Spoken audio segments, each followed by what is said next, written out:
मेरा मतलब है, ये किस बारे में है? डूड ने जल्दी से खुद को सुधारा, लेकिन मन ही मन उसे पहले से ही अंदाजा था कि इस पत्र में क्या है। मैं वहां लगभग मर ही गया था। मुझे मत बताओ कि वो भी यही अनुरोध करने आई है।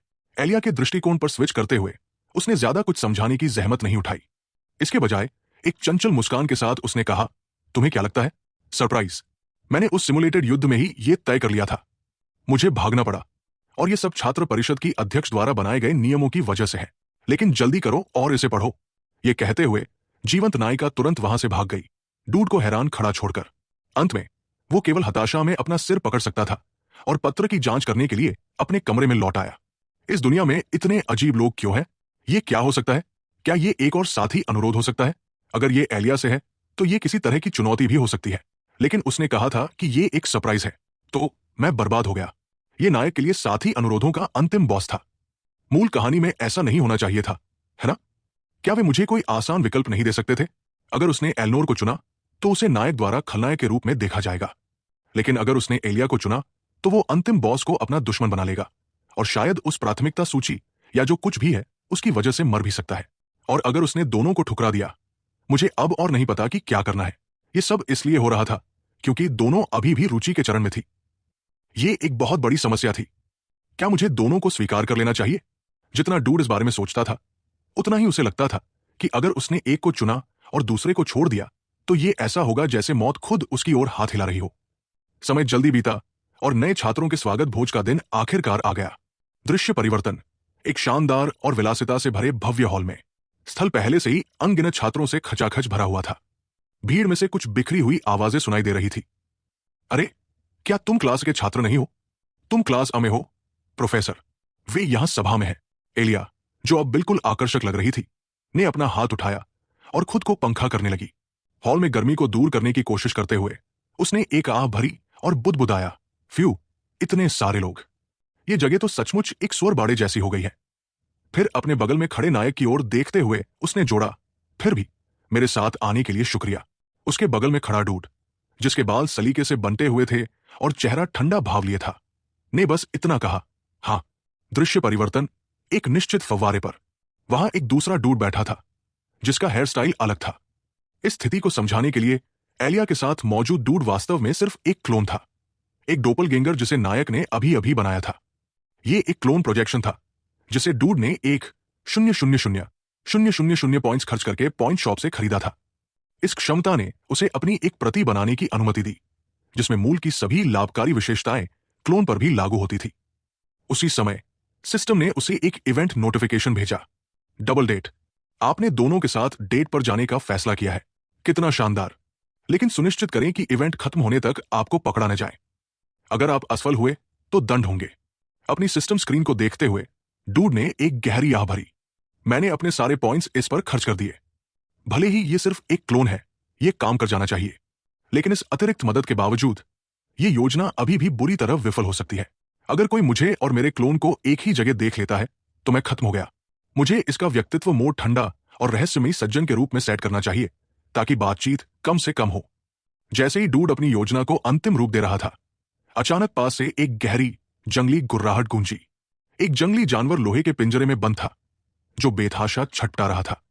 इस आवाज ने डूड को चौंका दिया, लेकिन जल्दी से एक नजर डालने के बाद उसने बुदबुदाया, ये तो बस एक बाहरी प्राणी है। लगता है वे इस पर प्रयोग कर रहे हैं, और इसके बाद ये आजाद हो जाएगा। यही वो चीज है जो मुख्य इवेंट को शुरू करेगी। मुझे बस जीवित रहना है। एल्नोर और एलिया के आसपास होने से चीजें बहुत बुरा नहीं होनी चाहिए, है ना? अगले ही पल किसी कारण से एक और सिस्टम नोटिफिकेशन सामने आया। फेरोमोन, आप अब सिर्फ एक लड़के नहीं हैं। खरीदा और लागू किया गया। डूड ने संदेश को देखकर पलकें झपकाई, भ्रमित। ये आखिर क्या मतलब है? इससे पहले कि वो इसे समझ पाता, एल्नोर कहीं से प्रकट हो गई। तो तुम यहां हो, उसने पास आते हुए कहा। फिर अचानक उसकी नाक सिकुड़ गई। ये क्या गंध है? क्या तुमने कोलोन लगाया है? डूड अकड़ गया और अट्टे ढंग से जवाब दिया, नहीं। यहां आसपास के फूलों की प्राकृतिक गंध बहुत तेज है। लेकिन इससे पहले कि वो अपनी बात पूरी कर पाता, एल्नोर का चेहरा लाल हो गया। उसका चेहरा डगमगाया, वो हिचकिचाई और फिर फुसफुसाई। मुझे पता है कि ये गंध तुमसे आ रही है, लेकिन ये गंध, ये मुझे पागल कर रही है। एल्नोर के लाल चेहरे को देखकर, जो लगभग ऐसा लग रहा था जैसे वो उत्तेजना में हो, डूड के जैविक अलार्म पूरे जोर से बज उठे उसे चेतावनी भरे संकेत दे रहे थे। उसने सहज रूप से अपने हाथ हवा में लहराए, जैसे कि उस पर चिपकी किसी भी गंध को झटकने की कोशिश कर रहा हो। तुम आखिर किस बारे में बात कर रही हो? फेरोमोन, कृपया इस पागलपन को रोक दो, डूड ने अंदर ही अंदर चीखा। लेकिन उसके नसों को शांत करने वाले जवाब के बजाय सिस्टम ने ठंडेपन से एक और नोटिफिकेशन फेंक दिया। फेरोमोन का प्रभाव टारगेट पर लागू हो गया है। टारगेट एल्नोर। टारगेट आपकी ओर आकर्षित होने का विरोध करने की पूरी कोशिश कर रहा है। उसके बगल में हमेशा ठंडी रहने वाली एल्नोर ने उसकी ओर उत्तेजक नजरें फेंकना शुरू कर दिया। उसने धीरे से सांस छोड़ी और बुदबुदाया, फ्यू, डूड कैंपबेल, मुझे नहीं पता कि मैंने पहले ये क्यों नहीं देखा, लेकिन तुम जितना मैंने सोचा था उससे कहीं ज्यादा मर्दाना हो। डूड इस बयान से खुश नहीं हो सका, नहीं हो सकता था। इसके बजाय उसके शरीर की हर वृत्ति चीख रही थी कि मौत बस एक कदम और करीब आ रही थी। नहीं, कृपया बस रुक जाओ। उसने अपने दिमाग में हताशा से प्रार्थना की, हवा में खतरनाक तनाव को कम करने की उम्मीद करते हुए। वो जल्दी से बोल पड़ा, ओह, क्यों ना हम इवेंट देखें? क्या हम पास की कुछ बूथ्स पर जा सकते हैं? तुम्हें क्या लगता है? एल्नोर ने अपना सिर थोड़ा झुकाया, एक पल के लिए उसकी ओर देखा और फिर हल्के से सिर हिलाया। ठीक है, आगे चलो, फ्रेशमैन। डूड के दृष्टिकोण पर वापस। यह कोई बेतरतीब सुझाव नहीं था। उसने अब तक इसकी योजना बना ली थी। मेरा क्लोन और एलिया शायद मिल चुके होंगे। मुझे बस यह सुनिश्चित करना है कि मैं उनसे न टकराऊं। कृपया कुछ भी गलत ना हो। जब तक चीजें इसी तरह चलती रहेंगी, सब ठीक होना चाहिए। मुझे और मेरे क्लोन को बस दोनों को सुरक्षित रूप से एस्कॉर्ट करना है। इस विचार को ध्यान में रखते हुए उसने लापरवाही से सुझाव दिया, अरे, उस स्टॉल से कुछ नाश्ता लेने के बारे में क्या ख्याल है? यह सुनकर एल्नोर ने उसकी ओर एक अजीब, अपठनीय अर्थ वाली नजर से देखा। फिर वो मुस्कुराई और जवाब दिया, जरूर। दृश्य परिवर्तन। दोनों एक खाने के स्टॉल पर पहुंचे जहां ग्रिल्ड स्क्यूअर्स बिक रहे थे। डूड ने एक की ओर इशारा किया और कहा, क्या तुम ग्रिल्ड जंगली सुअर का स्क्यूअर आजमाना चाहोगी? जैसे ही ये शब्द उसके मुंह से निकले, उसे एहसास हुआ कि उसने एल्नोर, जो अपने फिजिक का बहुत ख्याल रखती थी, के लिए सबसे खराब सुझाव दे दिया था। लेकिन उसके पास कोई विकल्प नहीं था। मुझे किसी भी तरह फेरोमोन के प्रभाव को कम करना है, यही डूड का एकमात्र लक्ष्य था। हालांकि ऐसा लग रहा था जैसे भाग्य स्वयं डूड और इस खलनायिका युवती को और करीब लाने की साजिश रच रहा हो। उसकी आंखें अप्रत्याशित खुशी से चमक उठीं और उसने नरम स्वर में कहा, तुम्हें कैसे पता कि मुझे यह पसंद है? क्या यह सिर्फ इत्तेफाक था? उस पल डूड का दिमाग आंतरिक चीखों से फट पड़ा। अरे भगवान के लिए, अगर उसे लगता है कि मुझे जंगली सुअर पसंद है, तो मुझे दिखावा करना होगा और साथ ही दूरी बनाए रखनी होगी। और मुझे यह सुनिश्चित करना है कि एलिया मुझसे जितना हो सके उतना दूर रहे। नाश्ता खत्म करने के बाद वे एक सजावटी सामान बेचने वाले स्टॉल पर भटक गए। एल्नोर के कदम रुक गए क्योंकि उसने अपने सामने चमकते हुए गहनों पर नजर डाली। वो डूड की ओर मुड़ी और पूछा, अरे, यहां तो एक्सेसरीज बिक रही है। फ्रेशमैन, तुम्हें कुछ चाहिए? बिना हिचकिचाहट के डूड ने मना कर दिया और इसके बजाय जवाब दिया, नहीं, मैं तुम्हारे लिए कुछ खरीदता हूं। यह वो था जो उसने जोर से कहा, लेकिन उसके दिमाग में कुछ और ही चल रहा था। एल्नोर के लिए उपहार? कतई नहीं। मुझे उसका स्नेह स्तर कम करना है, जिसका मतलब है कि मुझे उसके लिए सबसे खराब संभव उपहार लेना होगा। इस विचार के साथ उसने स्टॉल को स्कैन किया और उसकी नजर एक बटन पर पड़ी। उसने उसे उठाया और आगे बढ़ाया। यह बटन अच्छा लग रहा है। तुम्हें क्या लगता है, सामान्य परिस्थितियों में अगर कोई लड़का किसी लड़की को ऐसा कुछ देता तो उसे तुरंत फोन नंबर ब्लॉक होने की सजा मिलती। लेकिन डूड ने फेरोमोन प्रभाव के एल्नोर पर पकड़ को बुरी तरह से कम आंका था। इतना साधारण उपहार मिलने के बावजूद उसने इसे खुशी खुशी स्वीकार कर लिया। वास्तव में मुझे अपनी नई यूनिफॉर्म के लिए एक बटन चाहिए था, उसने मुस्कुराते हुए कहा। इस बीच डूड ने हताशा में अपने होंठ काट लिए। यह मुश्किल होता जा रहा है। थोड़ी देर बाद उन्होंने ब्रेक लेने का फैसला किया। पास के एक रेस्ट एरिया में ड्रिंक्स लिए बैठे। फिर अचानक एल्नोर ने पूछा, अब सोच रही हूं, क्या तुमने अपना मेजर तय कर लिया है? डूड ने सिर हिलाया और जवाब दिया, हां, कर लिया। मैं थियोलॉजी में मेजर करने की योजना बना रहा हूं। उसके जवाब ने एल्नोर की जिज्ञासा को और बढ़ा दिया। उसने टिप्पणी की, थियोलॉजी? क्या तुम्हें यकीन है कि तुम इसे बदलना नहीं चाहोगे?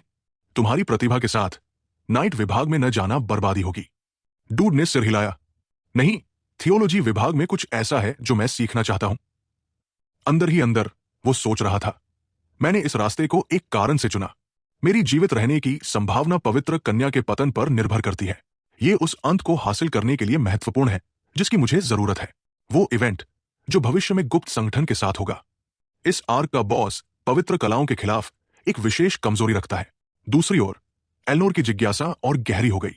वो थोड़ा आगे झुकी और पूछा, कुछ सीखना चाहते हो? हाँ, डूड ने जवाब दिया कि जो उसके लिए कीमती है उसकी रक्षा करने के लिए उसे वहां पढ़ाई करनी होगी। एल्नोर ने अपना सिर झुकाया। और वो क्या है जिसे तुम बचाना चाहते हो? यह सुनकर डूड ने तुरंत अपनी एक्टिंग मोड सक्रिय कर लिया। उसका चेहरा गंभीर हो गया, जैसे वो किसी दूर की बात को याद कर रहा हो। बचपन से मैं इसे बचाना चाहता था। एल्नोर ने उसे गौर से देखा और फिर और जोर देकर पूछा, क्या इसका मेरे साथ बार बार उलझने से कोई लेना देना है? डूड ने सिर हिलाया। बिल्कुल यही बात है। लेकिन इससे पहले कि वो और विस्तार से बता पाता, एल्नोर ने उसे बीच में रोक दिया। मुझे ट्रिस्टन परिवार के अभिशाप के बारे में अच्छी तरह पता है। तुम उस अभिशाप की बात कर रहे हो जो मेरे परिवार के हर सदस्य को पागल बना देता है। डूड ने बस कंधे उचकाए। क्या इसे रोकने का एकमात्र तरीका मानसिक दृढ़ता प्रशिक्षण नहीं है?